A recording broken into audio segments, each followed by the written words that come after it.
On calcule même le nombre de doigts qui peuvent rentrer dans l'intimité d'une femme. On a attendu 36 heures, non-stop, sans dormir, la moindre erreur. Moi j'étais vraiment... il assume tellement pas ce qui est en train de se passer que le mec pose sa caméra devant moi et dit « J'ai rien à voir avec tout ça, Fred. » Je pense qu'on est un secteur qui a brisé un paquet de vies. C'est la vie qui amène les gens à faire du porno. Mais c'est absolument pas naturel. Clara Morgan, quand elle rentre dans une pièce, tu t'aperçois tout de suite qu'elle va obtenir à peu près tout ce qu'elle veut. Waouh, c'est un truc de fou. Et le v'là, clac clac, qui repart en chambre avec les 2 filles. Adé Laurent, Manuel Ferrara, il est comme ça, c'est une bête de... C'est drôle. Attends. Il a fait 1, 2, 4. Ah mais waouh. Non, c'est des très grosses sommes d'argent. Il y a des filles qui prennent 3, 4, 5 000 euros par jour. J'ai divisé mes revenus par 4. Manu, j'en témoigne. Le mec est 100% naturel. Tu le vois dans ses yeux que le mec il est comme ça. C'est un animal. Bonjour à tous et bonjour à toutes. On se retrouve dans une nouvelle émission. Moi c'est Léa et je suis sexothérapeute. Et mon but dans la vie, ça va être d'aider un maximum de personnes dans leur sexualité. Car pourquoi le sexe devrait être routinier si on peut s'éclater au lit? J'ai créé des programmes que tu pourras retrouver directement, dans lesquels tu pourras clairement développer des nouvelles capacités pour devenir expert en la question. Ceci dit, je fais aussi du contenu sur YouTube et sur Instagram dans lesquels je donne un maximum de conseils. Et aujourd'hui, j'ai la chance d'avoir un invité exceptionnel, vraiment de qualité supérieure, vous allez le voir. Donc tout simplement, je vais te laisser te présenter à la caméra. Mais c'est qui le mec supérieur? Arrête. Salut, je suis Fred Copula, je suis réalisateur d'abord de contenu pour adultes, producteur, et maintenant j'ai monté une agence pour aider les filles qui se lancent dans le métier du charme, une agence pour les aider en marketing, en développement personnel, en plein de choses. Voilà. Ok, génial. Et maintenant que tu t'es présenté un peu en tant que professionnel, comment tu pourrais décrire toi, l'homme qui a derrière un petit peu... J'aime tout ce qui a attrait à la sexualité et j'aime le cinéma.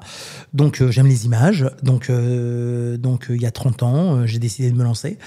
Et ça a cartonné dès le départ parce que je pense que j'ai réussi à mettre dans mes images toute la passion qui me caractérise. Je suis un mec très passionné de tout ce que je fais. Je suis très... on y va quoi. Donc voilà, l'homme, c'est un mec qui vit de ses rêves depuis tellement d'années que même moi, j'y crois pas, c'est un truc de malade. Donc voilà, c'est trop cool. bien.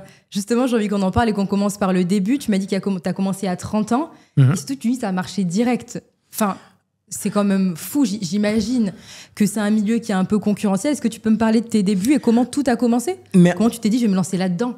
En fait, c'est une histoire assez dingue. C'est-à-dire qu'on est 4 potes, on s'est connus, 4 potes d'enfance, on s'est connus, on avait 10 ans. Et on a très vite compris, lorsqu'on a eu 25 ans, chacun a pris un petit peu son envol dans des secteurs complètement différents. Moi, j'étais dans la distribution alimentaire. Et on a compris que si on se faisait pas des cadeaux communs, la vie allait nous séparer. Donc, pour cimenter notre amitié, on a décidé de se faire des gros cadeaux communs. Et un jour, moi étant passionné de ce que vous comprenez, les potes m'ont dit, cette année, on s'offre un film pour adultes. Banco. À aucun moment on s'est dit qu'on allait le commercialiser.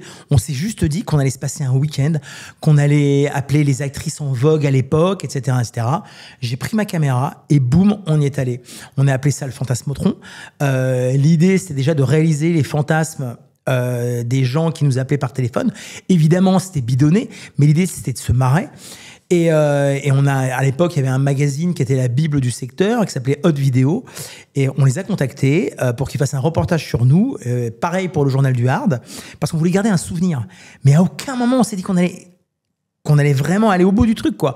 Et finalement, on a passé un week-end, tout est sorti. Et lorsque tout est sorti, on s'est payé une page... Hot Vidéo nous a offert une page de pub dans le magazine. J'avais mis mon numéro de téléphone, mais j'avais pas monté le film, j'avais rien fait. T'avais juste filmé. Exactement. J'avais passé un week-end de ouf avec mes potes. Non, pas du tout. Moi, j'étais vraiment... j'ai 2 de mes potes qui ont participé masqués, mais moi, j'étais le réal. Et donc, il y a un reportage qui est sorti et dans le JDH et dans Hot Vidéo sur un film qui n'existait pas. Sauf que lorsque le magazine est sorti, le téléphone n'arrêtait pas de sonner pour faire des commandes. Parce que le concept de réaliser les fantasmes des gens et de le mettre en vidéo, ça a plu tout de suite. Et je pensais que c'était mes potes qui faisaient des blagues. C'est-à-dire que, allô, ici c'est René du sex shop Intel.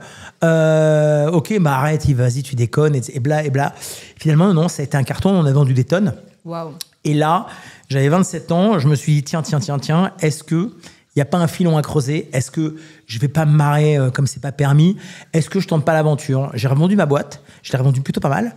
Et je me suis lancé dans l'aventure. Et nous voilà 30 ans plus tard. En fait, ça t'est paru presque naturel que de commencer ça. T'as fait ça pour le fun, avec tes potes. Et juste tout a découlé de ça. En fait, t'as même pas forcé presque de ce que tu me dis. En 30 ans de carrière, je n'ai rien forcé. Je me suis juste, c'est assez aberrant et c'est mon grand luxe dans la vie, je me suis juste marré avec mes potes. Ah ouais. Ton taf, tu le vois même pas comme un travail, plus comme... J'ai l'impression que j'ai jamais travaillé de ma vie, pour de vrai. Ah non, mais le truc est dingue, c'est-à-dire que mais attends, j'ai mais une ça double vient vie. avec des responsabilités en plus que tu me dis, Ouais, j'ai eu jusqu'à 17 salariés, mais c'est pareil, c'est-à-dire que t'as pas une personne dans le business qui, enfin moi je suis une sorte d'électron libre, je travaille qu'entre potes, c'est assez incroyable. Dans toute ta... Ah, écoute, même un maquettiste pour mes magazines, le mec, soit on se faisait pote, soit ça n'allait pas, parce que tu sais, on est dans un secteur qui est très cool, et ça va avec une espèce de philosophie de vie, avec une ouverture d'esprit qui est assez hallucinante et aberrante. Donc ouais, t'es obligé d'avoir une espèce de rapport très très simple et très complexe à la fois, bien sûr, que ce soit les garçons ou les filles. Justement, en commençant, est-ce que tu as une anecdote à nous partager? Quelque chose qui t'a marqué au début de ta carrière et tu t'es dit, OK, là, je suis dans le bain. Ou quelque chose qui, je sais pas, d'émotionnel que tu veux partager. Peu importe. Écoute, la première sensation très, très incroyable que j'ai vécue, donc comme je te le disais, tous les mois, il y avait un magazine papier qui s'appelait Hot Vidéo. C'était vraiment la bible du truc. Et lorsque un grand photographe qui s'appelle Marc Lelon m'a pris en photo dans un jacuzzi avec ma caméra entouré de filles du secteur, je me suis dit, là t'y es mec, là tu vis un truc que tu vas pouvoir raconter à tes enfants quand ils seront grands, à tes petits-enfants, tu vis un moment super intense. Et effectivement, mais comme je te l'ai dit, je m'attendais pas du tout à avoir un truc je pensais que ça serait l'histoire d'un mois, 2 mois grand maximum. Sauf que 1 an et demi plus tard, on était nominés pour les Hot d'Or, et je crois que la première cérémonie, je prends déjà 3-4 Hot d'Or. Donc à l'époque, c'est les Oscars. Tu vois ce que je veux dire? Donc à partir du moment où j'ai le premier Hot d'Or du meilleur nouveau réalisateur, je crois qu'on est en 99. Je me dis, mais tout ce que je vais vivre dans ce secteur après ce Hot d'Or, ça va être que du bonus. Bah, tu vois, je te dis un truc, j'ai pris 28 ans de bonus. Waouh. Incroyable. C'est un truc de fou. Incroyable. Parce que, en fait, comment tu me décris ton métier, j'ai l'impression que j'arrive pas à voir la part d'ombre qu'on pourrait décrire. Tu vois ce que je veux dire? Moi, j'ai l'impression que c'est du positif, en fait. Beaucoup, tu vois. Écoute, moi, je pense que... Alors, attention, hein, faut pas rêver. Souvent, on m'a qualifié d'être l'arbre qui cache la forêt. Parce qu'évidemment, il y a des sales histoires. Il y a vraiment beaucoup de sales histoires. Mais mon secteur adulte, donc dans le porno, c'est mon porno. C'est le porno que j'ai décidé de faire. C'est la manière que j'ai décidé de faire. C'est-à-dire que je n'ai que des gens consentants, bien évidemment. C'est-à-dire qu'aujourd'hui, des grosses boîtes comme Dorsel ont fait des chartes, mais ces chartes-là, je les ai toujours appliquées. Et l'exemple que je cite toujours, parce que c'est le plus simple et c'est le plus connu, elle s'appelle Clara Morgan. C'est-à-dire que Clara Morgan, avant que je la rencontre, elle a vu toutes les grosses boîtes de prod, mais presque malgré elle, parce qu'elle est venue se balader sur un salon. Du coup, elle a toujours travaillé qu'avec toi. Elle n'a travaillé qu'avec moi. Mais pourquoi? Parce que j'ai été le seul à lui dire, mais c'est-à-dire que la nana passe, et je la vois passer devant mon stand, et forcément, je l'aborde parce que je vois bien qu'il y a une énergie, c'est une très belle fille, mais elle dégage un truc qui est absolument incroyable. Mais tiens, si on s'arrête là-dessus, c'est quoi le premier truc que tu as notifié sur elle, en la voyant? Son regard. Elle a un regard très perçant. Et tu vois que la nana, elle est brillantissime. Et tu sais que, quoi qu'elle fasse, tu sais qu'elle va aller loin. C'est-à-dire que tout le monde, dans notre secteur, c'est Fred Coppola qui a fait Clara. Pas du tout. La fille avait pas du tout besoin de moi. Elle avait besoin juste du petit plus qui va faire que, mais elle avait, où que ce soit, elle aurait réussi. Du reste, la preuve, la preuve en est. Elle a fait plein de choses derrière, le cabaret, les toys, machin. Elle a réussi tout ce qu'elle avait touché. La meuf est incroyable. Mais tout ça pour dire que on a été les premiers en Europe à dire, non, en fait, cette fille va choisir ses partenaires, ce qui pour moi a toujours été une base. Mais en même temps, c'était mon intérêt parce que si une fille choisit son partenaire, vu ce qu'elle a à y faire, elle va kiffer. Donc ça va se retranscrire devant ma caméra. 100%. Ben voilà, l'histoire, elle est simple. Mais à l'époque, maintenant c'est un peu plus comme ça, mais à l'époque, tous les producteurs disaient non, non, non, non, il va falloir que tu aies telle pratique, que tu fasses ceci avec cela. Pas bon, pas bon. Ouais, et voilà. Donc, je te dis, mon porno, c'est mon porno et j'en ai fait ce que j'ai voulu. Et c'est vrai que c'est un truc qui est plutôt positif et plutôt marrant. Et la preuve en est, ce qui me fait très, très plaisir, c'est que, tu vois, là, je rentre d'un grand salon à Amsterdam. J'ai, je sais pas, 10 ou 12 filles qui m'ont dit on peut venir parce que aujourd'hui on fait des voyages incroyables, on fait le tour du monde et enfin j'ai vraiment monté des colonies de vacances pour adultes, quoi. Tout le monde se marre, tout le monde s'éclate. Non, c'est vraiment fantastique. Et moi, ce que j'adore, c'est qu'à la fin, à l'aéroport, quand on se quitte, souvent les filles pleurent. Tu vois, ah ouais. Ah non, mais franchement, on est une équipe. C'est bien plus qu'un travail, t'apportes tout ce qu'il y a autour avec. Okay. Hallucinant. Et là, franchement, j'ai une équipe de filles et de mecs. Je pense que ils sont incroyables, quoi. C'est trop bien. Ouais. Ok. C'est ouf. Du coup, ce que tu fais, c'est quand tu vas te démarquer dans ton travail avec les valeurs que tu as dans la vie, en fait, hors caméra, mais c'est évident. Que tu appliques derrière la caméra. Ce qui fait que tu as beaucoup plus de vie, peut-être. J'ai beaucoup plus de... Ouais, il se passe plein de choses, quoi. Alors, non seulement ça me permet de travailler avec les plus grands distributeurs. Je travaille avec Dorsel, je travaille avec Canal, avec une confiance qui est absolue et totale. Il y a eu, pour ceux qui savent, il y a eu des gros soucis récemment avec une grosse boîte d'adultes français. Des gens sont en prison, mais c'est super. Mais moi, je pense que je fais partie... Enfin, je sais même pas, je pense, c'est que j'ai jamais eu de soucis, j'ai jamais été inquiété, enfin tout va bien. Parce que vraiment, tu sais, un mec qui s'appelle Greg Lansky m'appelle Fred Good Vibes. Et c'est vrai que j'inculque ça.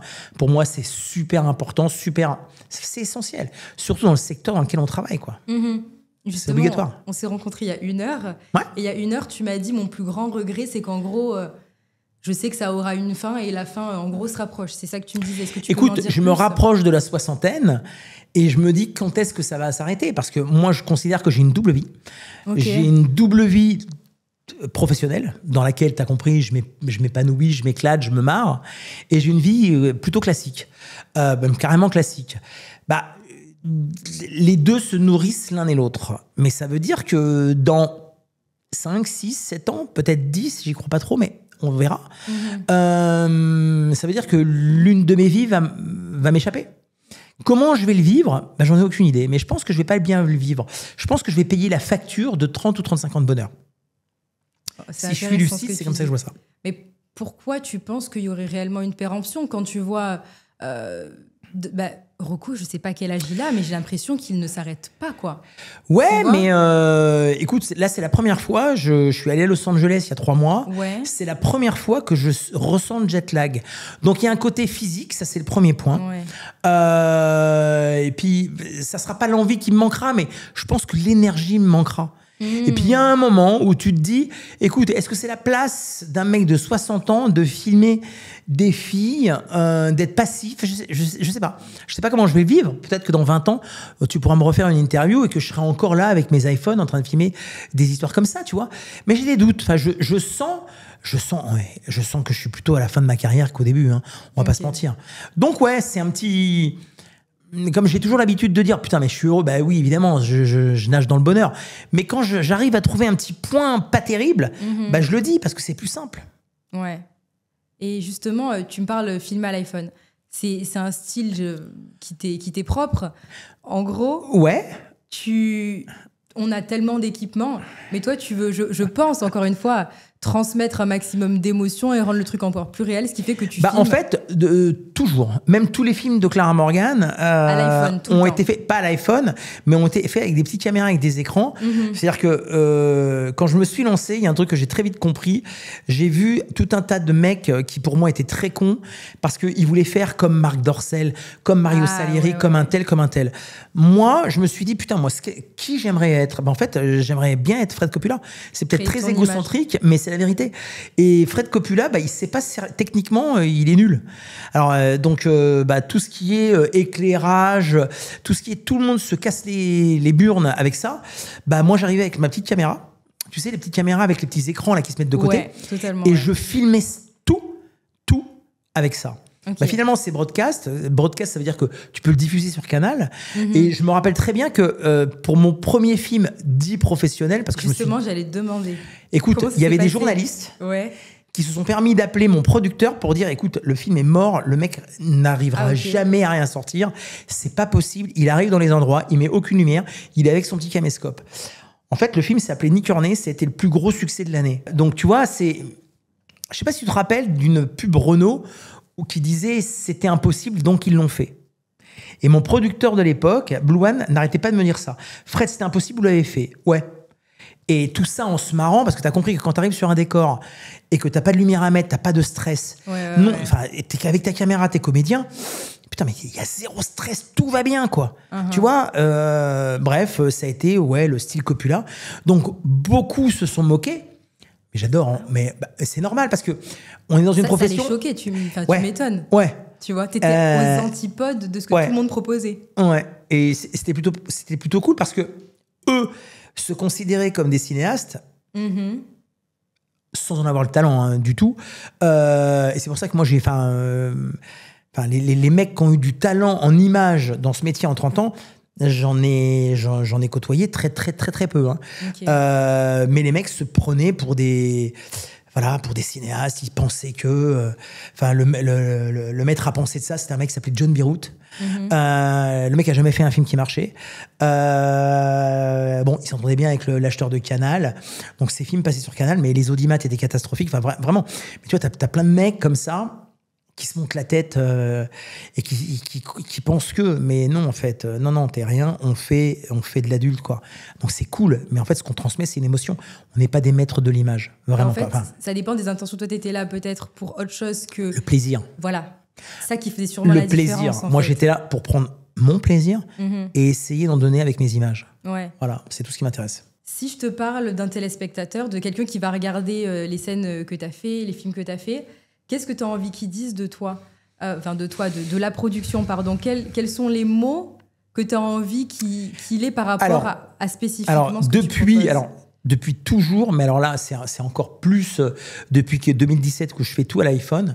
La sensation que j'essaie de procurer à mon spectateur, c'est que c'est lui qui a fait le film. Ouais. C'est-à-dire que systématiquement, j'ai ma présence, je parle, j'essaie de faire des programmes où le mec se dit « Putain, c'est moi qui tiens la caméra ». J'ai toujours essayé de faire ça. Je fais des plans séquences, mais non, c'est pas génial, c'est parce que je suis un feignant. C'est-à-dire que mes films... c'est hyper intelligent. C'est hyper intelligent de faire ça. Je sais pas, mais en tout cas, c'est pas du tout calculé. C'est que pour moi, c'est juste du bon sens. Totalement.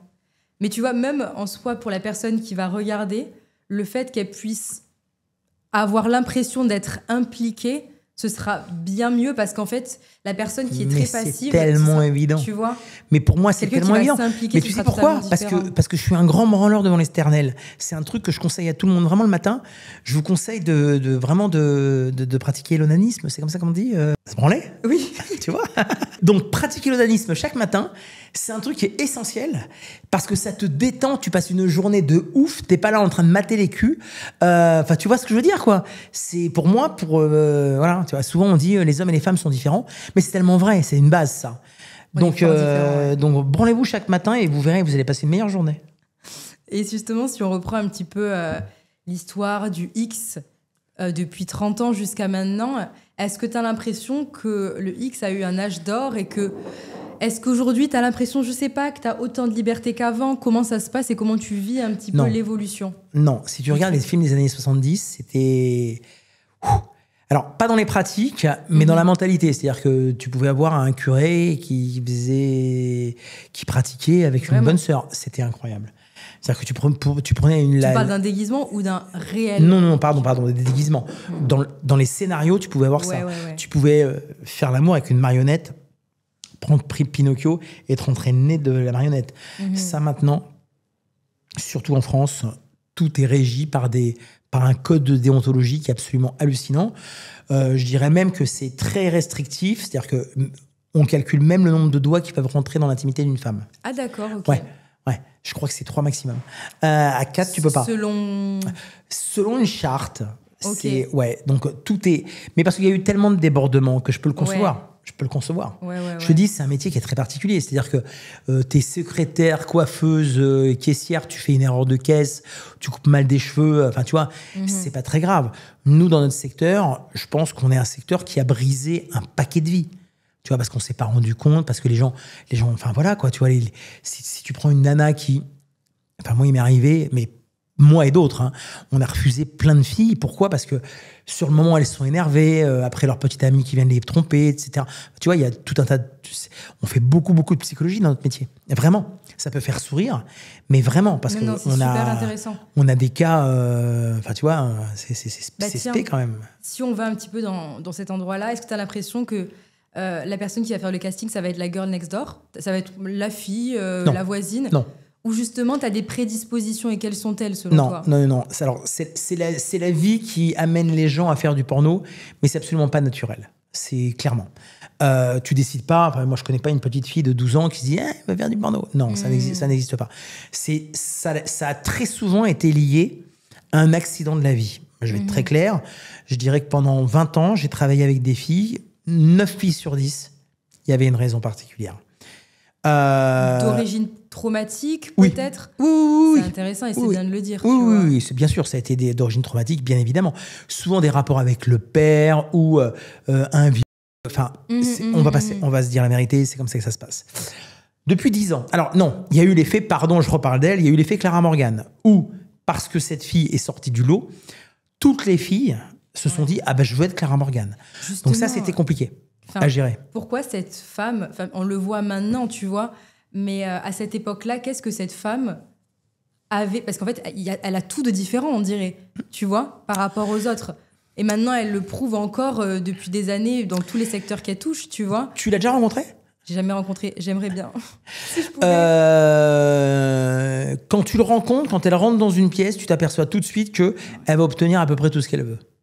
Ah ouais. Mais c'est des anecdotes. Bon, on n'est pas là pour parler d'elle, mais même si je pourrais pendant des heures. Hein. Mais oui, elle obtient à peu près tout ce qu'elle veut. Mais tu sais pourquoi? C'est incroyable. Mais non, parce que c'est une fille qui est. C'est pas parce qu'elle est jolie, c'est parce que elle a un angle, elle a une vision qui est tellement pertinente et pleine de bon sens que si elle arrive à te persuader que ce qu'elle veut, ça va te faire du bien. C'est oufissime. Waouh. C'est oufissime. Tu sais, je vais juste raconter une anecdote et je vais pas citer la personne. Elle a fait un tas d'émissions traditionnelles. À une époque, elle avait un attaché de presse qui était fantastique et qui savait qu'elle avait ce pouvoir de persuasion. Et un jour, l'attaché de presse appelle un énorme présentateur, d'une très grosse émission, mais très familiale. Et son attaché de presse lui dit, est-ce que tu recevrais Clara Morgan?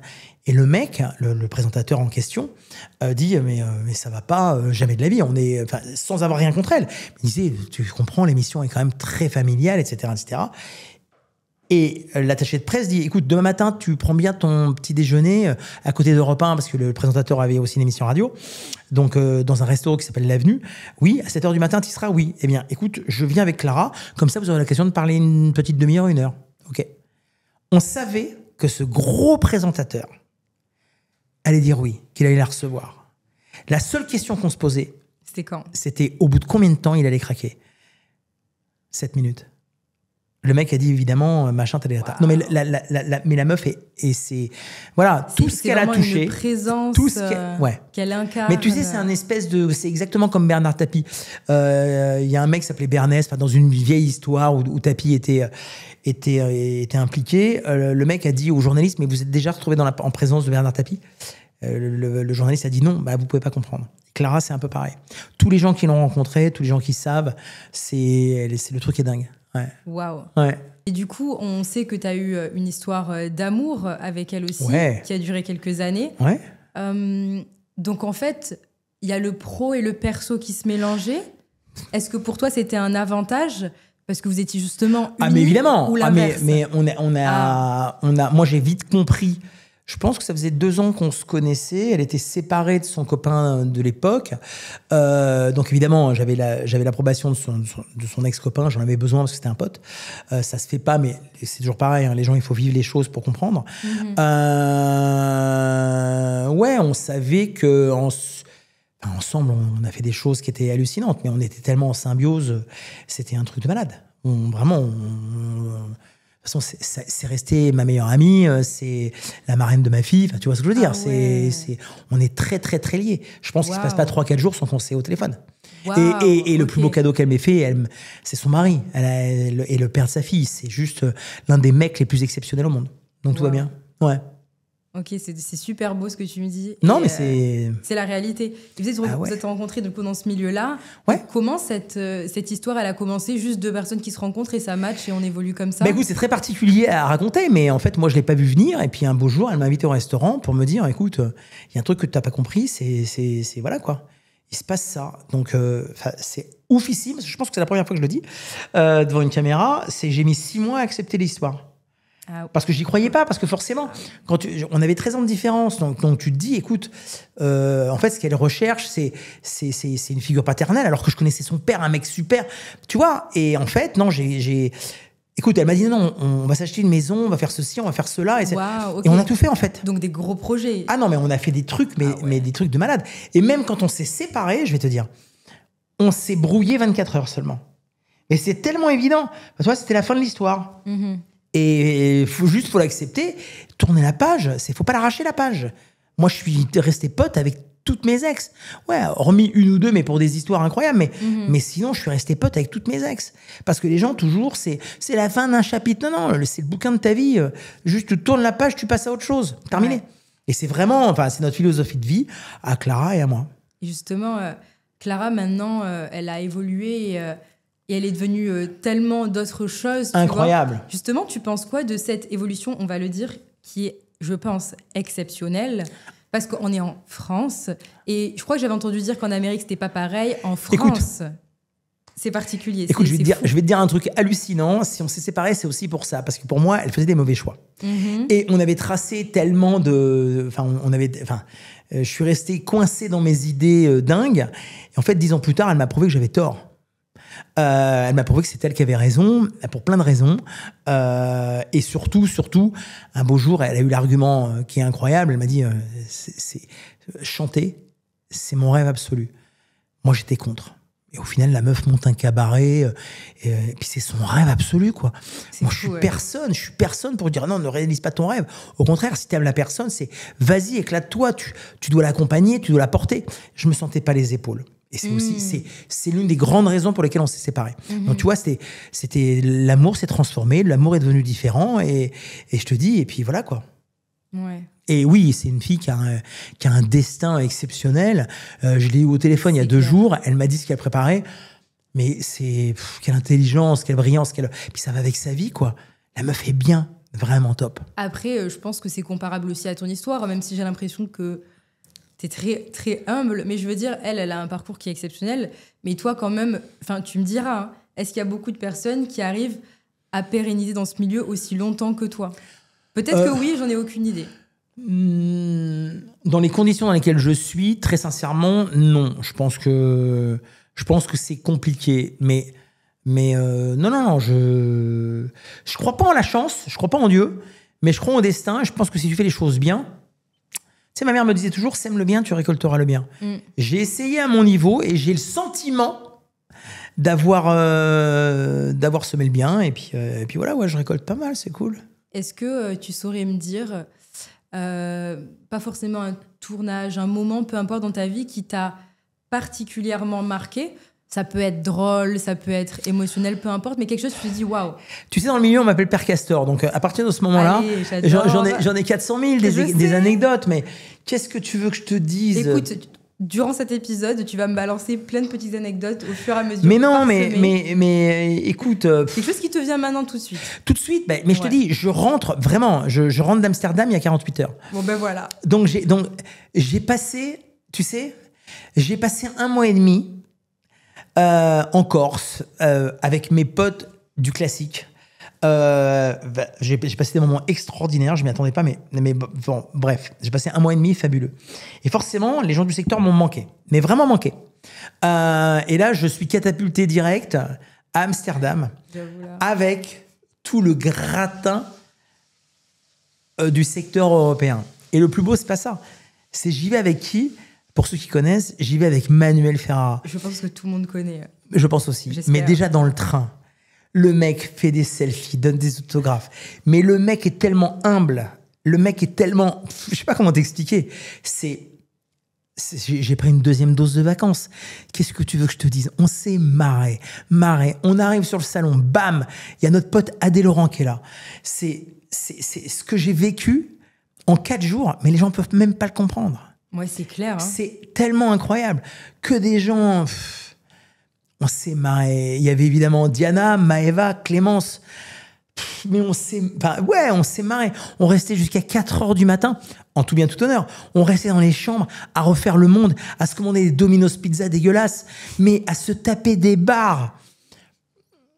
Je le souhaite à tout le monde. Je souhaite à tout le monde de vivre ne serait-ce qu'une journée comme ça dans sa vie. Qu'est-ce qui fait que ce type de personne rend tout littéralement dans une dimension différente, tu vois? C'est l'ouverture d'esprit, c'est le fait d'avoir cette capacité de connecter avec les autres, c'est tout. Tu sais, on est dans un business qui est drôle. C'est un business, hein. Ça reste un business avec des pressions pour les uns, les autres, etc., etc. Moi, comme je te le disais tout à l'heure, ma carrière, elle est faite. J'ai pas envie de dire que je travaille plus pour l'argent, mais un peu quand même. Je travaille pour me marrer et m'amuser.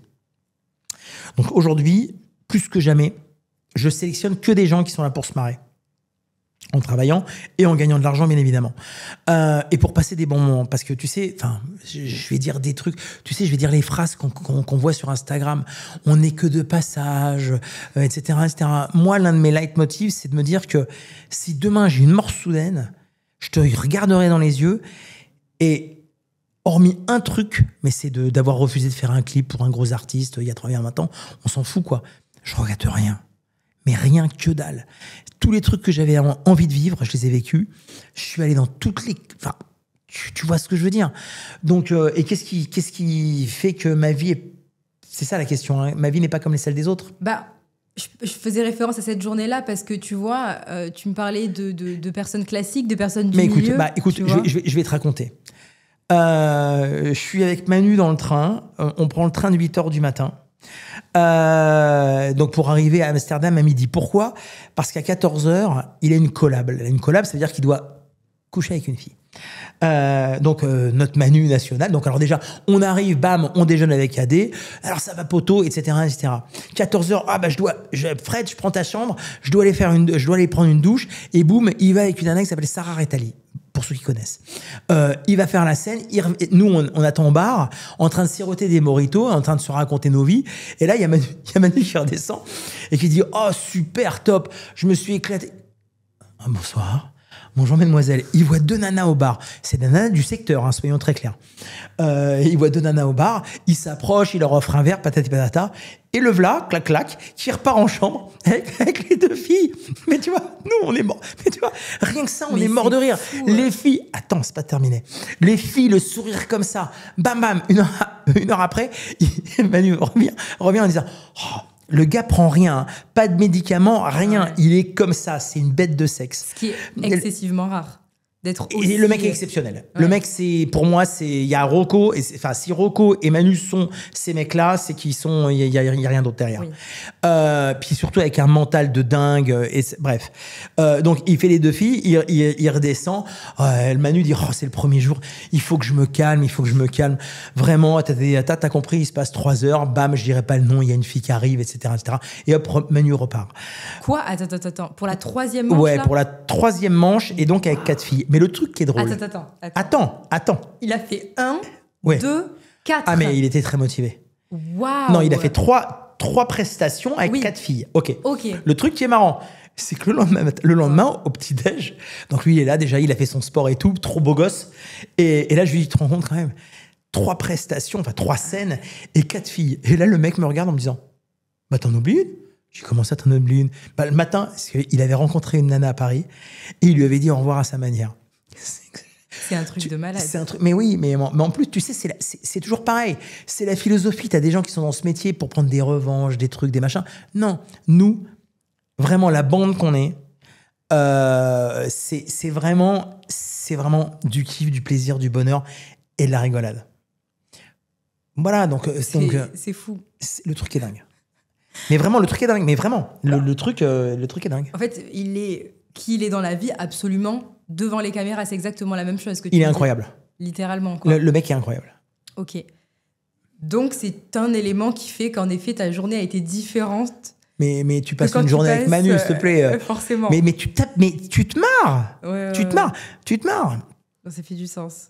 On va parler un petit peu des dessous du métier, c'est-à-dire que toutes les personnes qui regardent les scènes, elles ont aucune idée de ce qui se passe derrière la caméra. Littéralement, est-ce qu'il y a des choses que tu voudrais nous apporter que la personne qui regarde n'a aucune idée de ce qui se passe, tu vois? Ou alors, c'est pas si spécial que ça et en fait, c'est une scène comme une autre, si je puis dire. Ou vraiment, c'est quand même spécifique et ça a toutes ses... Je te dis, chaque réalisateur a sa méthode de travail. Bien évidemment. Moi, la méthode, c'est qu'on part au bout du monde et que je filme sur le moment venu quand on a envie. Alors évidemment, il y a une espèce de trame, il y a 3-4 phrases de scénario à dire, il y a tout ça, mais c'est tellement fait sur le vif. Tu vois ce que je veux dire? Pourquoi partir au bout du monde?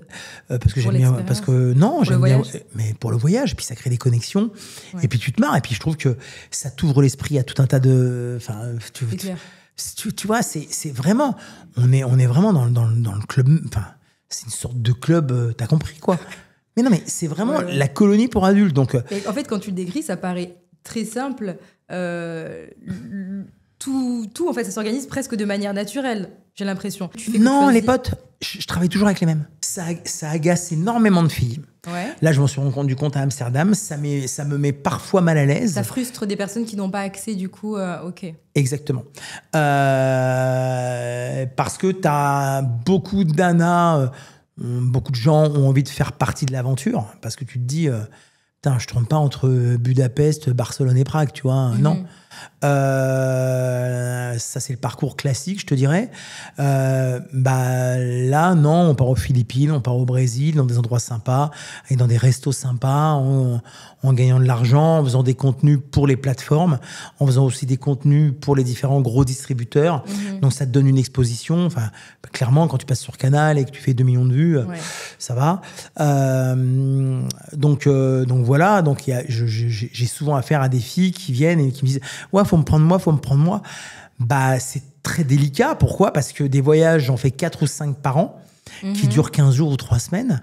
Je prends toujours ma base, qui est exceptionnelle. Je te dis Clémence Audiard, Diana Laurence, Maëva Sinaloa. Et ensuite, j'agrémente soit de filles du cru, soit j'en prends 1, 2 maximum. Ah ouais, c'est très fermé, du coup. C'est très fermé. Ah ouais, ok. C'est très fermé. C'est ma manière de faire que les filles soient connues. Ouais. Et surtout, elles ont le mental qui va avec. C'est-à-dire que ce que j'aime, c'est que ce sont des filles qui... Qui sont fiables, en fait. Pour toi, mais non que... seulement elles sont fiables, mais en plus, sur place, elles vont en club libertin, quoi. Tu vois, elles le font pas pour le business. Alors, ça rentre dans le jeu, le business. Oui. Mais c'est des filles qui, avant même d'être dans la profession, c'était des coquines.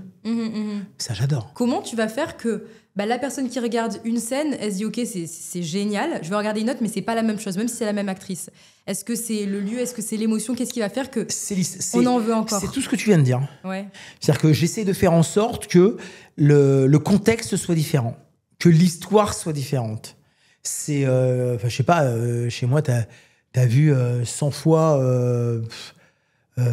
Tiffany et Ricky Mancini, tu les as vus 100 fois ensemble, mais si à chaque fois tu changes l'histoire, si tu changes le lieu, la pratique, tu rajoutes un ou une partenaire, c'est l'idée. Mais quand tu vois le succès colossal que rencontre Tiffany et Lady, c'est ouf. Enfin, pour moi, alors je te dis, j'ai mon équipe, mais j'oublie pas que pour moi, l'impératrice mondiale, c'est Anissa Kate. Je sais pas si tu connais Anissa Kate. C'est une nana qui maintenant s'est carrément installée à Los Angeles. La meuf est incroyable, incroyable. Et en France, t'as Tiffany Lady et Little Angel, bien évidemment, qui sont les Françaises. Enfin, tu vois, on est sur de la franchouillarde, assumée, très girl next door, très palpable, quoi. Tu vois, le truc est dingue. T'as beau les voir à répétition, c'est toujours... ça produit le même effet, quoi. Mais oui. Et si on parle un petit peu de l'industrie qui n'est pas la tienne, disons que tu fais partie de l'industrie du porno, mais disons des réalisateurs, des producteurs qui ne seraient pas forcément peut-être les plus honnêtes. Est-ce que tu as vu, je ne sais pas, des choses auxquelles tu vas pas adhérer. Ça peut être drogue, pression, abus. Mais j'ai vu tout ça. Ouais. J'ai vu tout Est-ce ça. que c'est quelque chose qui est extrêmement fréquent ou ça reste rare? Est-ce que c'est... Tu sais, des fois, quand il y a des comportements qui sont abusifs, on peut créer une omerta autour de ça. Écoute, je vais te dire un truc. Moi, j'ai toujours vécu avec un truc, c'est que on a des infos sur des gens qui font des sales choses.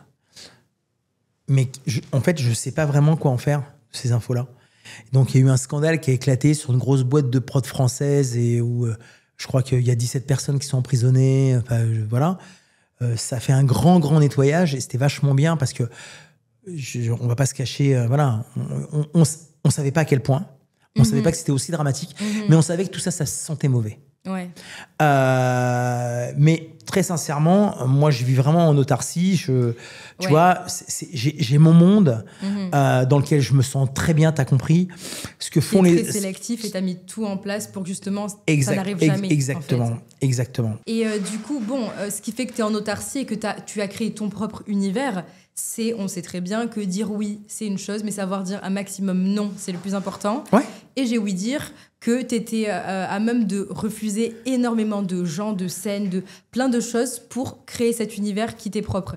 Est-ce que tu as des anecdotes ou quelque chose qui te vient en tête sur lequel tu as refusé quelqu'un? Oui, j'ai refusé beaucoup de monde parce qu'il y a les filles qui viennent que pour l'attrait de l'argent.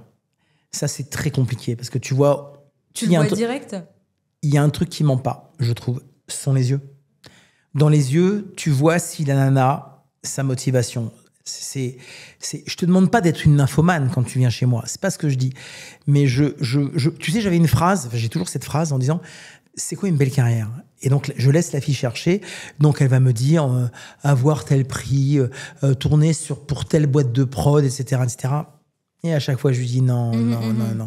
Une belle carrière, c'est une belle sortie où tu ne regrettes rien, où t'as pas à rougir, où tu peux aller voir tes parents nickel. Et forcément, les nanas me disent ah ouais, j'avais pas pensé. Je suis là pour t'aider à penser à ça parce que c'est tellement important. C'est tellement important. Donc, quand je vois des filles venir en casting avec des landos. Avec des quoi? Des landos. Ouais. Et les nanas, je comprends. Quand tu me dis des filles, c'est arrivé, ça arrive souvent. Souvent. Mais tu sais pourquoi? Parce que, alors, donc j'ai vécu 2 périodes. Il y a avant Internet et maintenant. Ouais. Mais maintenant, quand tu regardes TikTok ou Instagram, tu as plein de créateurs et de créatrices qui gagnent 40 000 euros. Alors j'ai une agence, j'ai beaucoup de filles. Enfin, beaucoup de filles. J'ai une vingtaine de filles qui prennent 30, 40, 50 000 euros par mois. Ça fait rêver. Toutes les filles se disent que c'est accessible. Toutes les filles te disent que, tu vois ce que je veux dire, on n'est pas en train de parler d'un SMIC, ou plutôt si, le SMIC, mais elles le gagnent tous les jours. Donc ça fait rêver, ça suscite des vocations, sauf qu'elles se trompent, elles ne se rendent pas compte. Ah, c'est clair. Elles ne se rendent pas compte de l'implication, des dommages collatéraux, de tout ça. Totalement. Donc mon job... Tu préviens par rapport à ça? Ah, tu peux pas t'imaginer. Ah là là. Et pour moi, la difficulté, c'était d'avoir été le mec qui accompagnait Clara Morgan dans son ascension. Et donc, beaucoup de filles se sont trompées en me disant c'est le mec qui fait des stars. Pas du tout. Je suis le mec qui repère une fille qui a le potentiel de devenir une star et je lui donne 2-3 clés. Je me suis parfois trompé. J'ai beaucoup plus souvent réussi mon coup. Mais c'est ça le vrai job. Tu vois, le vrai job aujourd'hui, je gère des filles qui ont des comptes sur des plateformes privées. Mon job, c'est ton agence, c'est ça, hein? Ouais. Ok, t'as créé ça. J'essaie de le faire le plus discrètement possible parce que les filles veulent pas forcément que ça se sache qu'il y a quelqu'un derrière, même si ce sont elles qui restent les maîtres du jeu. Mais évidemment, tout ça, ça fait rêver. Tu te rends compte? J'ai des nanas qui montrent uniquement leur poitrine et qui prennent 20... Oui, mais c'est 1 sur 1000. Oui, il faut que la poitrine soit naturelle. Il faut que la poitrine soit belle. Tu vois ce que je veux dire? Il y a tout un tas. Il faut que la nana soit... Tu vois? Il faut qu'il y ait on parlait de charisme, de machin. Voilà. Donc, t'as vu des gens oui, j'ai une fille qui a fait... au mois d'août, elle a gagné 32 000 euros juste en montrant ses seins. Ah ouais. Mais c'est enfin, comme je te le dis, c'est Une sur 1 milliard. Presque. incroyable. Bon, par contre, quand tu les vois, tu dis oui. Ok. J'ai une anecdote sur cette nana. Cette nana, à la base, elle est avocate. Ok. Elle s'appelle Lola. Et je la croise, enfin, tu sais, je fais toujours mes castings dans un endroit extérieur. Dans un bar. Et la fille vient. Bon, déjà, tu fais waouh. Hein. Tu vois, le patron, c'est mon pote. Le mec me dit, qu'est-ce que c'est que cette meuf? La meuf fait du mannequinat. Ouais. Elle mesure 1m75. Elle est métisse, elle est sublime, etc., etc. Et donc, elle arrive. Et donc, on discute. Je fais le questionnaire habituel. Et à la fin, je lui dis, mais Lola, tu fais quoi dans la vie, au fait? Et elle me dit, je suis avocate. Je dis, pardon? T'es avocate, ouais. Tu gagnes combien, Lola? Et elle me dit, je gagne 7 000. J'ai mis 7 000 bruts, net. Elle me dit, net? Je dis, mais non, Lola, tu vas pas te lancer sur les plateformes? Non. Je vais pas du tout assumer. Non, on va pas faire comme ça. Du tout. Et là, la meuf se lève, hurle dessus devant tout le monde, en me disant, mais t'es qui? Tu te prends pour qui, Fred Coppola? Je travaille dans un cabinet notarial et je fais 8 heures par jour. Je fais 10 heures par jour, pardon. Je commence tôt le matin. Je travaille pour un notaire qui a un con fini, qui s'est même permis une fois de me mettre la main au cul. Il arrête pas de me mater. Enfin, bref, je comprends que la meuf vit des sales journées. Des sales journées. Et je trouve qu'elle a une telle personnalité, elle a une telle énergie, un tel truc que je me fais « Assieds-toi, on va faire des trucs ensemble. » Et c'est elle. Okay. C'est-à-dire que la meuf... donc, je vais expliquer que c'était très compliqué, qu'au final, même avec un physique comme ça, donc j'ai étudié exactement ce qu'elle veut montrer, tu vois, donc je sais jusqu'où elle est capable d'aller, mais comme elle est intelligente, elle va pas montrer tout de suite. Le truc est dingue. Et dès le premier mois, la meuf a fait 14-15 000 euros. Et bam, tout est monté. Et je te dis, au mois d'août, elle a fait un très bon mois, 32 000. Ouais. Et elle ne montre que ses seins. Waouh. C'est dingue. C'est dingue. Et moi, ce que je retire de ce que tu viens de me dire maintenant, c'est que j'ai l'impression que dans l'inconscient collectif, on va avoir l'image du producteur, du réalisateur qui va presque chercher des filles de partout. De ce que tu me dis, tu les freines et c'est elles qui se mettent en colère parce qu'elles veulent bosser avec toi. Écoute, je vais te dire un truc. J'ai 1 à 2 demandes par semaine, ne serait-ce que sur Instagram. C'est-à-dire que j'avais monté pour l'agence, j'avais monté un site internet. On l'a mis en ligne, histoire d'eux, mais des fois, ça bug, on le remet pas en place, on s'en fout, en fait. Parce que vraiment, les réseaux sociaux font leur boulot. Tu sais, les gens, et puis j'ai la chance d'être, pas d'être pote, mais comme je travaille avec des good vibes avec les filles, ça se sait. Donc, les responsables des boîtes le savent. Donc, ils me contactent et quand ils ont un bon modèle, voilà. Et j'ai la chance aussi justement, sans citer qui que ce soit, il y a des filles qui ont des très grosses communautés de 2-3 millions de followers qui veulent faire ça discrètement. Bah, elles savent que si c'est avec moi, c'est bordé. C'est des très grosses sommes d'argent et tout est clean. Enfin, tu vois, je suis pas un petit jeune qui arrive, qui a 25 ans, qui a les dents comme ça, qui va aller se vanter d'avoir telle ou telle star. Non, au contraire.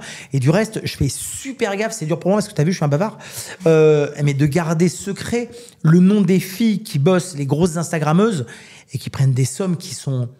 Ça n'a qui sont aucun dingues. Sens. Ouais. Ah ben tu sais, il y a des filles qui prennent 3, 4, 5 000 euros par jour. Au mois, c'est quoi le salaire le plus élevé? Que j'ai traité, le revenu j'ai traité moi. Ouais. J'ai jamais atteint une fille qui a fait 100 000, mais j'ai fait des 97 000, des 98 000. C'est correct. C'est tu sais, c'est assez incroyable parce que c'est fou. Tout va avec la notoriété, avec la communauté, etc.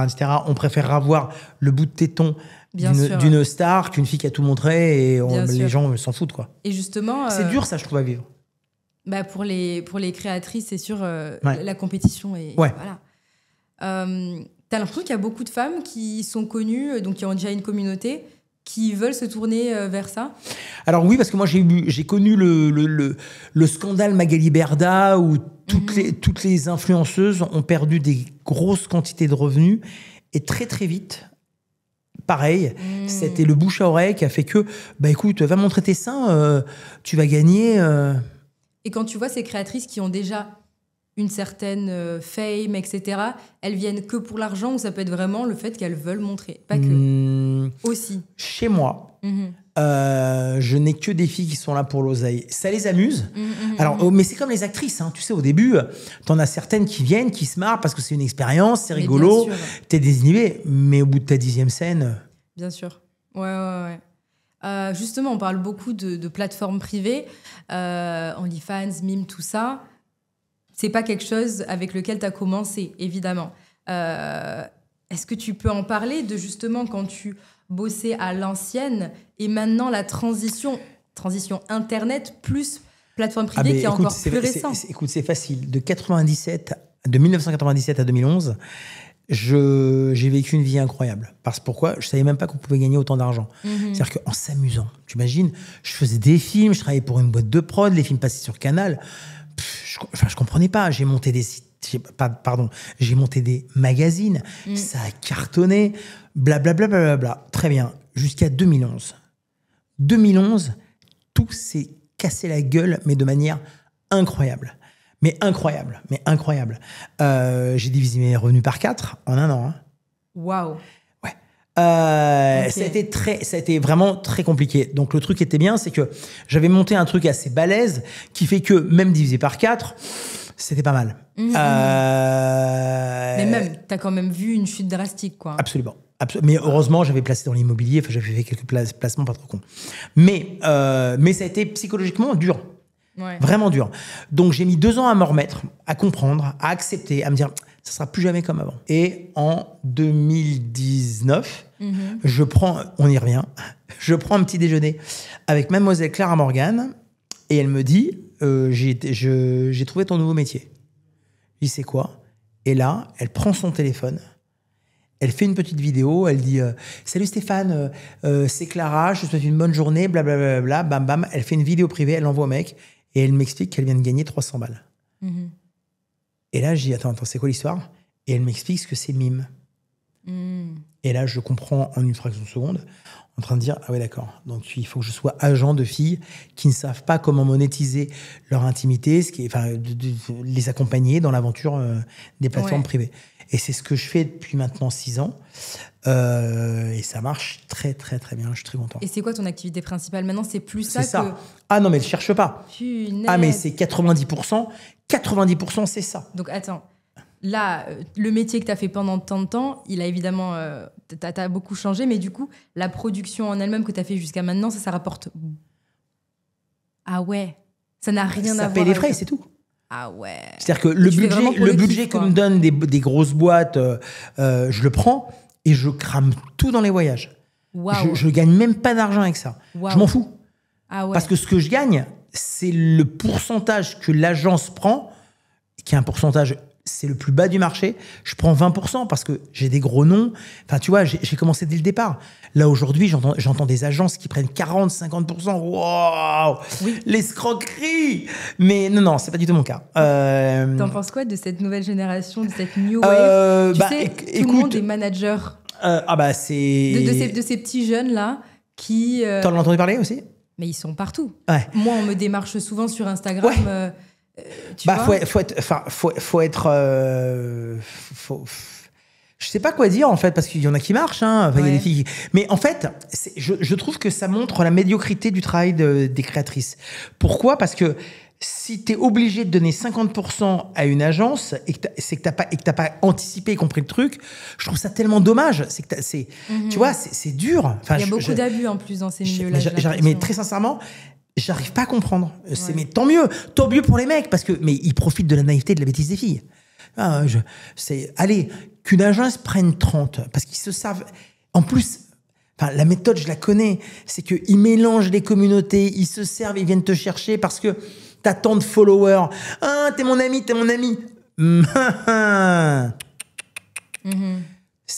Non.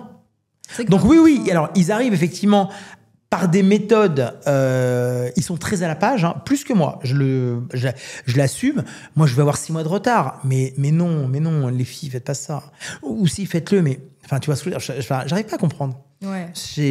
Mais crois-moi, elles sont pas toutes comme ça. Hein. Non, mais bien sûr, moi, je fais, tu vois, vraiment référence à j'ai l'impression, peut-être que c'est un jugement qui est totalement erroné, mais à des personnes qui veulent beaucoup d'argent rapidement. Je parle des personnes qui vont être managers. Ouais. Et qu'en fait, moi, de ce que j'ai entendu, il y a énormément, enfin pas tout le temps partout, mais il y a beaucoup d'abus de pression à mais forcer des femmes à faire des choses. J'ai le premier agent que j'ai connu comme ça, j'ai récupéré une fille qui est rentrée dans une agence comme ça. Et qui a pris le premier mois 30 000, le deuxième mois 7 000, et le troisième mois, c'était une catastrophe. Donc j'ai rencontré le mec, parce que la fille voulait venir dans mon agence. Donc je fais des choses, je veux me fâcher avec personne. Donc j'ai rencontré le mec, et le mec m'a dit en face à face, donc je lui ai dit, mais c'est quoi le principe? Il m'a expliqué le principe sur Instagram. En fait, tu prends les gens, tu les éponges pendant 1 an, puis après, t'en as plus rien à foutre. Et le mec me dit ça en face à face, sauf qu'il me dit pas 1 an, il me dit 1 mois. Il m'explique sa méthode. Effectivement, il a racheté un gros compte qui avait 1 million ou 2 millions, je sais plus, de followers. Donc forcément, tu catapultes la fille, elle devient connue. Bam, bam, les contenus sont pas à la hauteur. Tu vois ce que je veux dire? Bon. Donc c'est des méthodes qui marchent, mais pas sur la longévité. Et je suis tellement choqué. Et je dis au mec, mais tu sais que t'es un être humain en face de toi. Le but, c'est d'essouffler. Et le mec, un jeune, 25 ans. C'est pour ça, ils sont pas là. Mais le mec dit, mais il a pas tort. Le mec, il a profité de la bêtise et de la naïveté de la meuf. Le mec dit, mais moi, je lui ai rien promis. Je lui ai pas dit que ça serait... je lui ai rien promis. Ah ouais. C'est-à-dire que ça vise pas du tout le long terme, mais c'est une méthode différente de la mienne. Je la juge pas, juste je constate. Et là, en ce moment... Enfin, voilà quoi. Donc, il se sert des filles, vraiment, pour monter leur petit business avec des filles que parfois ils font un IA... Ils sont malins. Mais pardon, mais les filles, meuf, réfléchissez. Quand une agence te prend 50%, il y a carrément une série qui est sortie qui s'appelle 10%. Donc, restez raisonnable. Alors, les filles voient, effectivement, leurs chiffres monter, mais on leur prend 30% supplémentaires. Et sur la longévité, c'est plus la même histoire. Et donc, moi, je vais dire un truc, ça fait mon beurre. Pourquoi? Parce que les filles, je les récupère derrière. C'est ça. Et justement, tu me parles de la naïveté et de la bêtise de certaines femmes. Du coup, ça m'amène à la question, la santé mentale de certaines actrices que tu peux avoir. Qu'est-ce que toi, tu pourrais dire? Qu'est-ce que tu aurais envie de dire? Qu'est-ce que tu as vu, en fait? Tout. 30 ans, pardon, mais... Ouais, tout. J'ai tout vu. Ouais. J'ai tout vu. J'ai vu des choses exceptionnelles, extraordinaires, dans le positif comme dans le négatif. J'ai tout vu. T'as l'impression que les femmes sont plus brisées dans ce milieu que dans d'autres? Ah non, pourquoi plus bridées? Comment ça? Brisées. Non. Ah, brisées? Ouais. Forcément. Ouais. Tu sais déjà, j'ai côtoyé il y a 35 ans, j'ai côtoyé un petit peu le monde du mannequinat. Je trouvais ça dur. Mais je trouve que le porno, quand il est mal fait, mal géré, mal assumé, c'est pire. Et surtout maintenant qu'il y a Internet.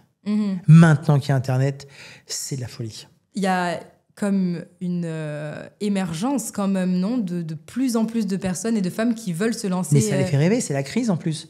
C'est ça, alors, j'ai non l'impression seulement, que ça devient positif. Ah mais c'est devenu terrible, parce que je te dis, t'as des nanas qui exposent leur richesse et ça roule en Porsche. Donc, mais évidemment qu'on est dans une société de consommation, ça fait briller les yeux. Ah, moi aussi, j'ai envie de m'acheter une grosse voiture ou un appartement. Ok, très bien, mais elles se rendent pas compte qu'aujourd'hui, la compétition est devenue très difficile, très compliqué. Ah oui. C'est pas si simple. Ah ouais. Qu'il y a, quand tu rentrais dans mon agence, c'est que j'estimais que tu avais un espèce de petit potentiel. Il y a encore 18 mois, dans les trucs que je peux dévoiler, c'est qu'il y a 18 mois, 24 mois, j'étais capable, si une fille rentrait dans l'agence avant, je dis bien avant, le 5 du mois, et qu'elle n'avait pas fait de contenu pour des boîtes de prod, autrement dit qu'elle n'était pas actrice connue et reconnue, je lui garantissais 10 000 € à la fin du mois, sinon je payais de ma poche ce qui manquait.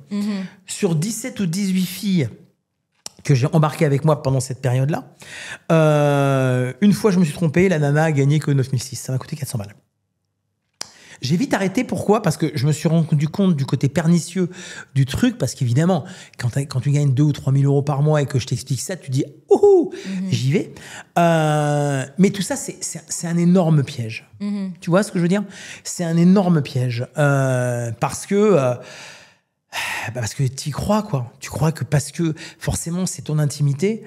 Donc, tu te dis que ça vaut de Ça vaut l'argent. le Mais en fait, tu sais combien de personnes s'inscrivent tous les jours, combien de créateurs et créatrices s'inscrivent sur Mime J'en ai aucune tous les idée. jours. Aucune idée. Donne un chiffre. Mime, c'est en France. Ouais. 2000. Non, c'est trop compte. Mais 1000 déjà. C'est énorme. Voilà. Donc, ton J'ai intimité. dit 2000, mais bon, j'ai Ouais, dit ça au donc, ton pif, quoi. intimité. S'il n'y a pas toute une stratégie derrière, Exactement. s'il n'y a pas, elle ne vaut, Exactement. elle vaut que dalle. Justement, en fait, c'est vrai qu'on ne précise pas à quel point... On a l'impression, en fait, qu'une OF, que ces créatrices, la plupart vont faire beaucoup d'argent, alors que c'est Non. l'inverse. C'est une Tu sais quel est infime le partie moyen, qui fait le plus. le revenu moyen d'une créatrice sur Mime? Je sais pas, c'est 200 ou 400, un truc. C'est ça. C'est ça, très faible. C'est ça, c'est très faible. Très, très faible. Donc, pour toutes celles qui gagnent 50, 60 ou 97 000, Ouais. bah... C'est une partie c'est- infime. mais évidemment. Infime. Évidemment. Et contrairement à ce qu'on croit, tu vois, c'est pour ça que moi, je suis pro-agence, pas parce que je le suis, c'est parce qu'on est de bons conseils. C'est-à-dire que tu as des filles qui vont aller dans la surenchère et je vais faire des doubles et des machins et des bidules, alors que non, celles qui gagnent le plus, c'est celles qui savent se préserver et celles qui savent en montrer le moins possible, mais de manière subjective, sexy pour de vrai. Enfin, tu vois ce que je veux dire? C'est super important. Alors, c'est clair que je pense qu'il y a peu de gens qui pensent ça. Mais écoute, il y en a C'est clair. une, c'est une très bonne copine, donc je peux la citer, parce qu'elle m'a remercié 1000 fois. Salomé, pour ceux qui connaissent, ils vont voir. Salomé, mais d'entrée de jeu, elle a fait des DP, elle a fait des trucs, des machins. Et en fait, je lui dis, mais Salomé, après, t'as plus rien à donner. T'es dans une surenchère. C'est... Ah mais oui, mais c'est ma vie privée, c'est comme ça que je fais. Je dis, ah mais là, on est dans le business, il faut que tu apprennes à gérer. Ah mais Fred, j'avais pas pensé à ça. Bah oui, mais si t'as pas quelqu'un qui lui dit... Mais, Ouais, mais tu sais, tout con. Allez, pour la 5e fois, on va reparler de Clara Morgan. Bah, celle qu'on a donné le moins, c'est quand même Clara Morgan. Hein. Elle a Ouais. travaillé... Ouais. Bah ouais. Non, mais Donc, c'est vrai, hein. Bah, bien sûr. Même en termes de scène, en termes Mais de partenaires. moi, le nombre de fois où je disais aux filles, mais t'es pas obligé de faire par derrière, t'es pas obligé. Mais dans leur tête, ah si, et on y va, et j'en veux 2 et 3. Franchement, bébête, hein. C'est ça qui fait les moins. Tu fais ce que tu veux dans ta vie privée, c'est pas un problème. Mais en caméra, Ouais. réfléchis. Est-ce que tu saurais me dire les fausses idées, les croyances qu'on a sur l'univers du X? Ça peut être plateforme, ça peut être dans la prod. Les choses qu'on a l'impression qui sont... Que les filles sont des filles faciles. Ok. Alors ça, c'est waouh, quoi. Tu vois, le nombre de fois où on m'a dit oh là là, mais t'es entouré de filles, tu dois baiser toute la journée.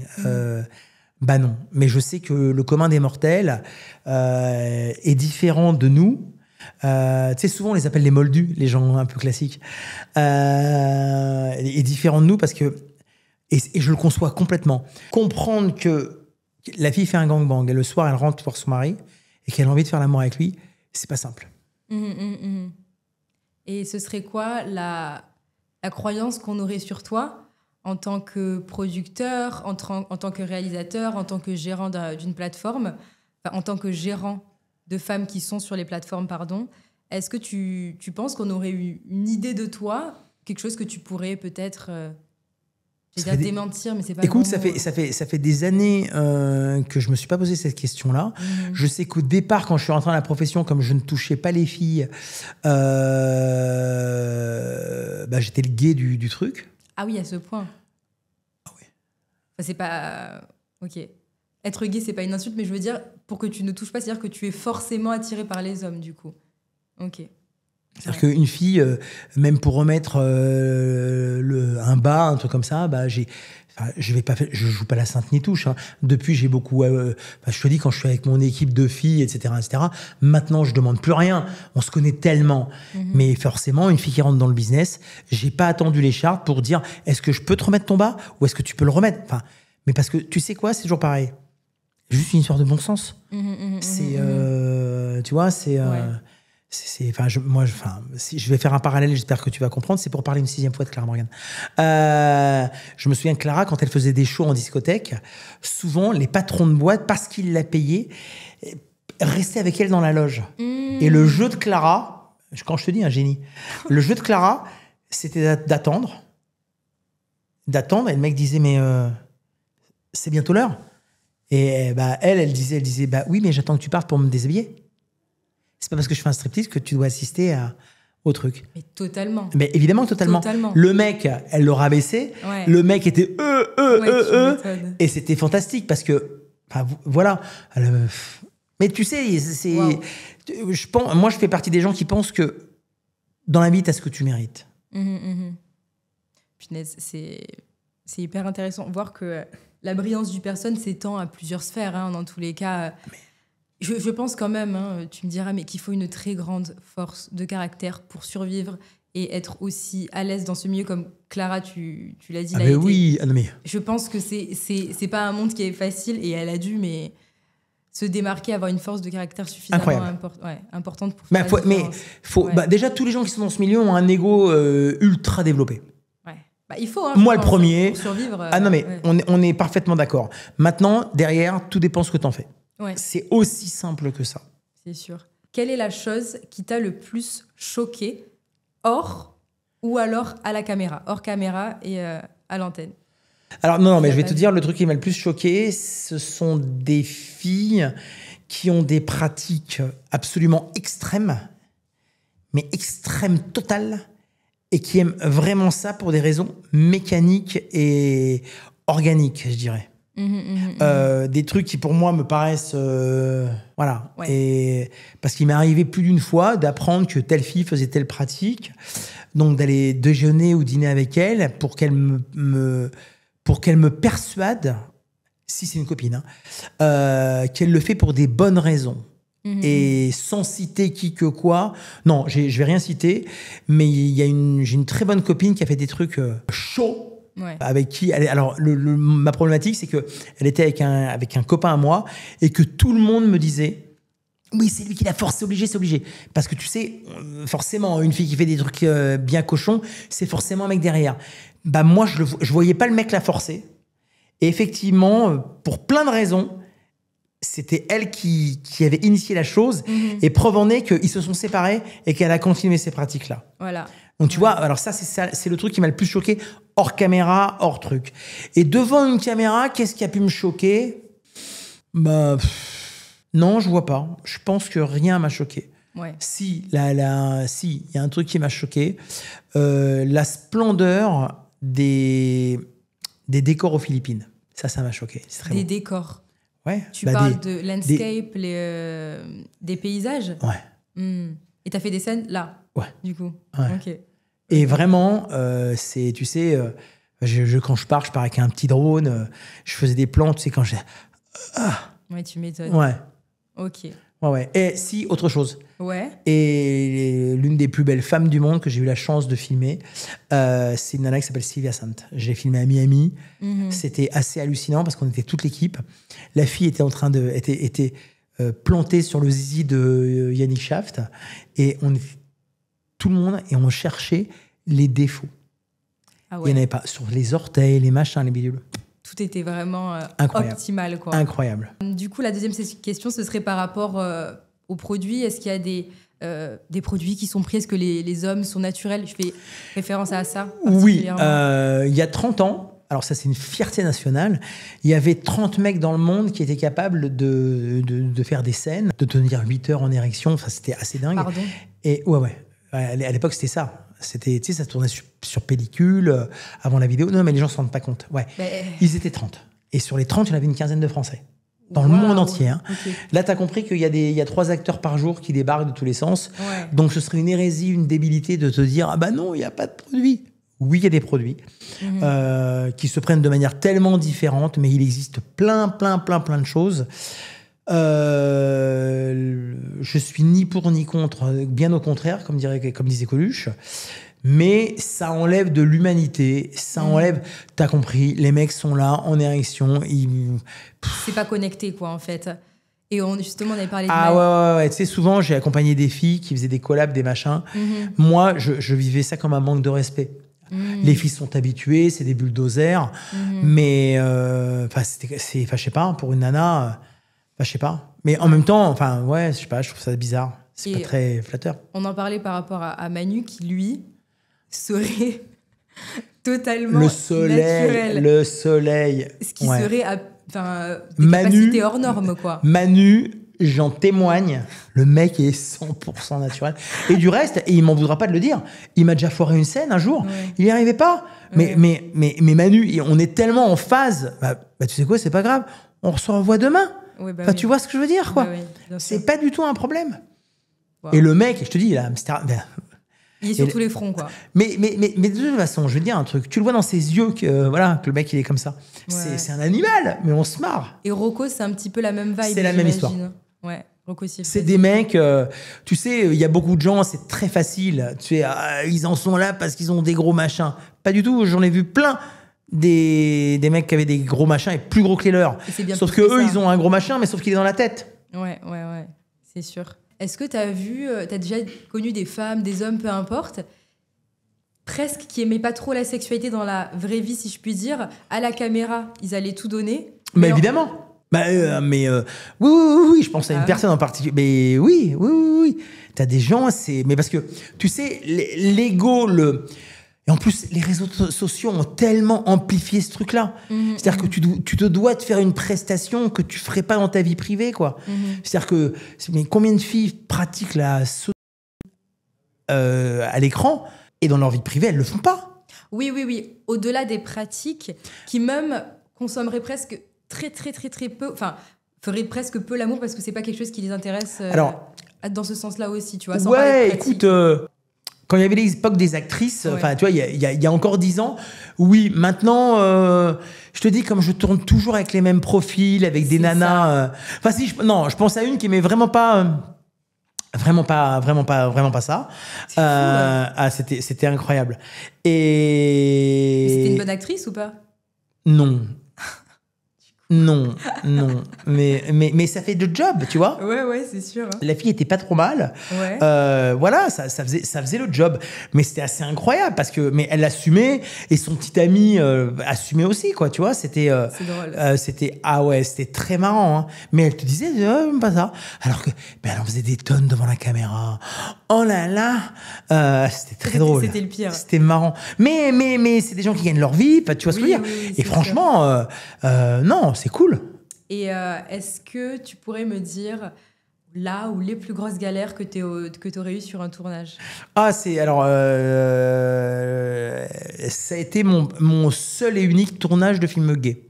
Un pote, au début, donc évidemment on n'avait pas de budget, donc je demandais à plein de potes acteurs de venir m'aider, de venir faire des scènes, etc. Le mec a fait 7 ou 8 scènes pour moi, il m'a rendu service, il m'a jamais demandé un centime. Puis un beau jour, il me dit, voilà, j'ai un budget, on me demande de faire un film gay, est-ce que tu peux venir cadrer? J'ai rien contre, évidemment, mais je le suis pas. Et je n'avais pas du tout anticipé comment j'allais me comporter devant un tel spectacle. Donc, ça peut paraître con avec le recul, mais je mange pas pendant 24 heures avant, au cas où je viens seulement d'y penser, si jamais c'est moi qui dois passer à la casserole. Non, c'est pas ça l'idée. Mais je me dis, mais je veux pas, je sais pas, vomir, je sais pas. Mais en tout cas, ce que je savais, c'était que je devais être là pour mon pote. Et donc, je pensais qu'il avait pris des acteurs confirmés, pas du tout.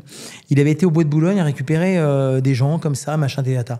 Ça veut dire qu'on a attendu 36 heures, non-stop, sans dormir, la moindre érection. Donc, t'as compris qu'au bout de 36 heures, on est tous dans un appartement, enfermé, on n'est pas bien du tout et que personne va avoir une érection. Et au bout d'un moment, je m'énerve parce que lui n'assumait pas du tout sa bisexualité, alors que je sentais qu'il avait des prédispositions, etc. Que lui, il commençait à s'énerver contre les comédiens en train de dire « Non, mais moi, j'ai été nominé au Hot d'Or et tout », qu'au bout de 36 heures, je lui ai dit « Écoute, mec, c'est quoi, tu nous as saoulé avec tes hot d'or, tes machins. Donc, tu sais ce qu'on va faire? Je vais pas te cadrer le visage pour que tu gardes ton image de viril, mais je vais te changer les scénarios. Tu vas être le mec qui rentre dans l'appartement, bam, bam, et tu vas me sodomiser tout le monde. Et ça va aller vite. Et effectivement, en 3 heures, on allait tourner le film. Le mec l'a fait, puis je voyais bien qu'il y prenait beaucoup de plaisir, tant mieux. Mais le tournage s'est très bien passé, contrairement à ce que je redoutais. Mais en revanche, les 36 heures d'attente, c'était l'enfer. Justement, tu faisais référence au fait que à quel point c'était pas naturel d'avoir une érection devant une caméra.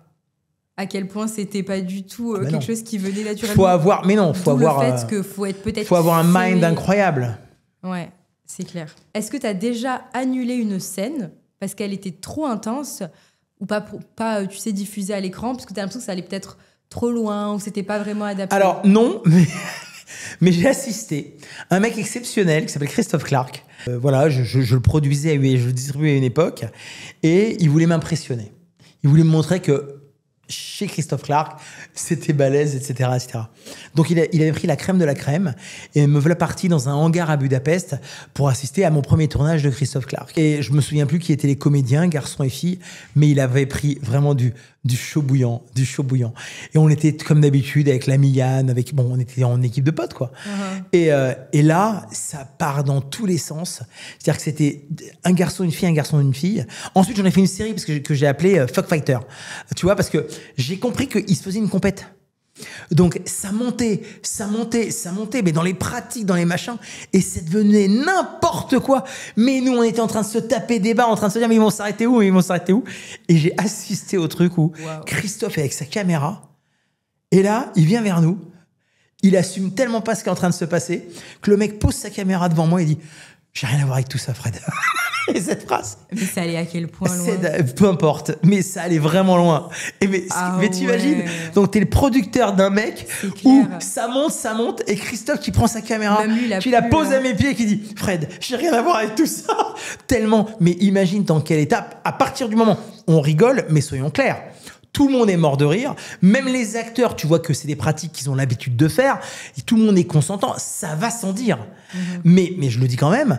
Mais c'était incroyable. Mais je te jure.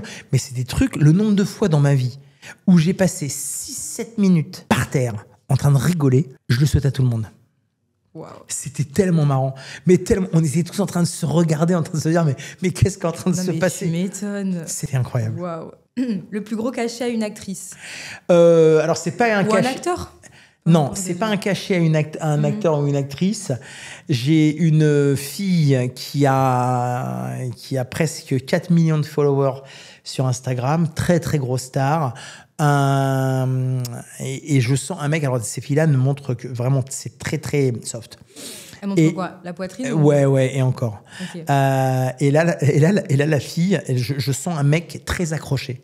Et le mec me dit, je donnerai tout et n'importe quoi pour que tu m'envoies une photo de ton intimité entre les cuisses. Et je me dis, écoute, je le sens, mec. Je demande à la fille, au cas où. Et j'appelle quelqu'un de très connu. Et la nana me dit, Fred, pas de problème. Le mec, ok, très bien. Je fais un tarif, écoute ça. Je dis à la fille, le mec est prêt à mettre 6 000. Mais quand on parle, il y a l'histoire de TVA, etc., etc. Ok. Elle me dit, ok, pas de problème. Et le mec, à la dernière minute, je me dis, il est tellement accroché que je vais lui dire 7 200 avec la TVA. Le mec dit, ok. Donc, sur les plateformes, t'as un palier. Donc, le mec a dû payer en plusieurs fois, etc., etc. Mais dans le quart d'heure, le mec avait donné les 7 200 €. Incroyable. Je rappelle, je dis, écoute, tu peux envoyer la photo. Et quelle ne fut pas ma stupéfaction, la nana m'envoie une photo juste de son intimité. C'est effectivement ce que je lui ai demandé. Mais je me dis que si moi j'ai payé 7 200 € pour avoir, je veux au moins une preuve que c'est la bonne personne. Ouais. Au moins un œil. Tu vois, mais je sais pas, j'y ai pas pensé. Je pense que celle en face, elle y a pas pensé non plus. Et je reçois ça. Et je me dis, putain, mais comment on fait pour rembourser le mec? Le mec va jamais accepter. Ouais. Waouh! Je fais la transaction, j'envoie la photo et je me dis, on verra ce qui va se passer. Mais je m'attends à ce que le mec me foudroie. J'attends, donc je rafraîchis la page. Le mec, au bout d'1 heure, il m'a envoyé un texte comme ça de remerciement. Wow. Le mec s'est pas plaint du tout. Okay. Mais ça veut dire que la meuf, en 1 seconde, a pris donc 7 200 moins 20 ou 25%. Ouais. Ok. C'est beau. Et des années après, parce que je lui ai demandé, une fois que voilà, je lui ai demandé, au fait, est-ce que c'était bien la tienne? Ouais. Et ouais. Justement, je voulais savoir. Bah oui. Okay. Et la fille m'a dit, ah bah oui, j'étais au restaurant, j'ai fait comme ça et j'ai envoyé. Ok. Au moins, on n'a pas escroqué le mec, c'est cool. Ouais, c'est ça, c'est pas mal. Durant cette interview, tu as parlé beaucoup de Clara Morgan, qui est une femme qui a eu un grand impact positif, j'imagine, sur ta vie et réciproquement. Oui, bien sûr. Est-ce que tu pourrais la décrire en 3 mots, en quelques mots, à travers, évidemment, tes yeux, hein? Ouais, bien sûr. Brillante, ça c'est sûr. Fraîche. C'est une meuf qui est fraîche, vraiment fraîche. Et Jay, c'est son mari. Ah, ok, je comprenais pas. Il est l'un des plus beaux cadeaux qu'elle ait pu me faire. J'imagine que c'est important pour toi aussi de voir l'une des femmes qui a le plus compté pour toi être très bien accompagnée. Tu sais quoi, c'est la phrase de Catherine Lara, qu'est-ce que je préfère chez Clara Morgan? Son mari. Il est... Voilà, c'est... Ok. Quel mec. C'est incroyable. Et si tu pouvais me donner 3 mots pour te décrire toi, Oh là. ce seraient lesquels? Ouais, c'est trop compliqué. 5, peu importe. Mais non, non, vraiment non. Non, c'est de la fausse modestie. Je te dis, je crois pas en la chance, donc je veux pas dire chanceux. Je me trouve Non, mais ça peut être honnête. grassouillé, chauve, mais très malin. Ok. Ça te va? Écoute, je prends du coup. Est-ce que y a une dernière... soit ça peut être un mot que tu vas adresser aux personnes qui te regardent, ça peut être un message, peu importe, que tu as envie de donner pour cette interview un petit Je vais peu. faire un truc ultra instagrammable, tu sais, vis ta vie, sois positif. Non, allez. Non, s'il te plaît. mais en même temps, la vérité, c'est que j'y crois tellement, quoi. C'est-à-dire que, enfin, tu vois, quand t'as un échec, c'est rien, t'apprends. Mais en fait, les gens le disent, le lisent, le mettent, machin, mais en fait, faites-le. Arrêtez avec les réseaux et faites-le. C'est la vie. On a chacun le philosophe qu'on mérite. Ok. Phrase de Luc Besson. Ouais. Si les gens arrêtaient de se mentir à eux-mêmes, la terre tournerait mieux. C'est vrai, on n'arrête pas de se mentir à soi-même, de se raconter des histoires, des machins, de ces vidéos. Mais voyez-vous comme vous êtes, avec vos qualités et vos défauts, mais vos qualités aussi. Et voilà. Totalement. Et deuxième phrase, je peux? Oui, bien sûr. Phrase de Manuel Ferrara, je te l'ai dit, on a les philosophes qu'on mérite. Parce qu'il y a beaucoup de gens qui nous disent à tous les deux, ouais, vous étiez là au bon moment. Et Manu leur répond, Ah ouais, on vous dit ça? mais c'est normal. Ok. On a des destins qui sont un petit peu hors du commun, Oui, tout va bien. Voilà. Et Manu dit, c'est vrai qu'on était là au bon moment, mais contrairement à toi, nous, on a fait ce qu'il fallait. Totalement. Totalement. C'est bien, hein? Mais tu vois, il y a tellement de gens qui disent qu'en gros, eux, ils auraient pu le faire, mais ils y sont pas là, en fait. Pourquoi, du coup? Il y a tellement de gens qui disent ça. C'est tellement injuste, Fred. C'est des gens qui te Moi, regardent. je mérite mieux. Moi, quand je me compare aux autres filles... Ouais, voilà, c'est pour ça. On te regarde et c'est eux qui sont passés à côté de leur vie, c'est leur choix, leur décision. Tu sais quoi? C'est pour ça que... Et dans tout. Et j'ai entendu Vincent Cassel qui a dit un truc qui est pas mal. Les gens qui s'oublient, oublie-les. C'est vrai, il a raison. Tu vois, les gens, ils s'abandonnent. Ouais, tu vois. Et est-ce que tu as envie peut-être de partager tes réseaux, quelque chose ou pas? Pour qu'on puisse te retrouver? Ton Insta, pas forcément. Non, tape Fred Coppola sur Google, tu verras bien. Je suis pas très... ça m'amuse, tu vois ce que je veux dire? Tous les jours, je poste parce que ça me fait marrer. En fait, ça fait travailler ma mémoire. J'ai pas de mémoire. Donc, tu vois, tous les jours, je publie un truc. J'aime bien. C'est devenu mon nouveau jouet depuis 4-5 mois. Mais pendant des années, je m'en suis pas du tout occupé. Et par contre, je regrette.